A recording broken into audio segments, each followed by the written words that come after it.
తుళ్లూరులో Basavatarakam cancer ఆసుపత్రి నిర్మాణ పనుల్ని వారం రోజుల్లో మొదలు పెడతామని trust chairman MLA Nandamuri Balakrishna తెలిపారు. హైదరాబాద్లోని బసవతారకం ఆసుపత్రిలో అంబులెన్స్, ఏఐ ఆధారిత అల్ట్రాసౌండ్ స్కానింగ్ సహా పలు పరికరాలను బాలకృష్ణ ప్రారంభించారు. అంబులెన్స్, అల్ట్రాసౌండ్ యంత్రాలను అందజేసిన దాతలకు కృతజ్ఞతలు తెలిపారు. అందరికీ క్యాన్సర్ చికిత్స అందుబాటులోకి తేవడమే లక్ష్యమని ఉద్ఘాటించారు. దాతల సహకారంతో పేదలకు మరింత మెరుగ్గా సేవలు చేయగలుగుతున్నామని తెలిపారు. ఇరు రాష్ట్రాల ప్రభుత్వాలు దాతల సహకారంతో ఆసుపత్రి ఈ స్థాయికి చేరిందన్నారు. త్వరలో బసవతారకం ఆసుపత్రిని మరింత విస్తరిస్తామని తెలిపారు.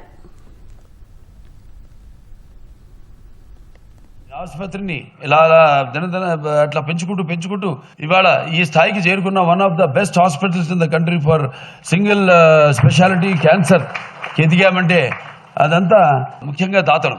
ఇరు రాష్ట్రాల ప్రభుత్వాలు కావచ్చు, పబ్లిక్ అండ్ ప్రైవేట్ సెక్టర్ పారిశ్రామికవేత్తలు కావచ్చు, వాళ్ళందరి యొక్క సహాయ సహకారంతో ఈనాడు ఈ స్థితికి చేరుకుని ఎప్పటికప్పుడు ఈ యొక్క మన ట్రస్ట్ హాస్పిటల్ అయినా ఆర్థిక ఇబ్బందులు ఎన్ని ఉన్నా కూడా వాటిలన్నింటినీ అధిగమిస్తూ ఈ యొక్క స్థాయికి చేరుకోవడానికి కారణభూతులైన ప్రతి ఒక్కరికి, ముఖ్యంగా బీడీఎల్ వారికి ఈ ఏఐ ఆధారిత అల్ట్రాసౌండ్ యంత్రాన్ని మనకు అందించారు. వాడికి నాకు ప్రత్యేకమైన ధన్యవాదాలు తెలియజేసుకుంటూ ఇంకా ఈ ఆసుపత్రి ఎక్స్పాన్షన్ కూడా వెళ్తున్నాం. మేము తుళ్లూరులో కూడా, ఆంధ్ర రాష్ట్రంలో కూడా ఆసుపత్రి నిర్మాణ పనులు త్వరగతిన ఒక వారం రోజుల్లో ఆ పనులు కూడా అంటే భూమి పూజ అయిపోయింది. ఇక ఎక్స్కవేషన్, ఫుట్టింగ్ పనులు ప్రారంభిస్తున్నామని చెప్పుకోవడానికి ఎంతో సంతోషిస్తూ ఆసుపత్రి పతికి ఇటుక పేర్చడానికి కారణభూతులైన దాతలందరూ కూడా నా హృదయపూర్వక కృతజ్ఞతలు, అభినందనలు తెలియజేసుకుంటూ నేను సెలవు తీసుకుంటున్నాను.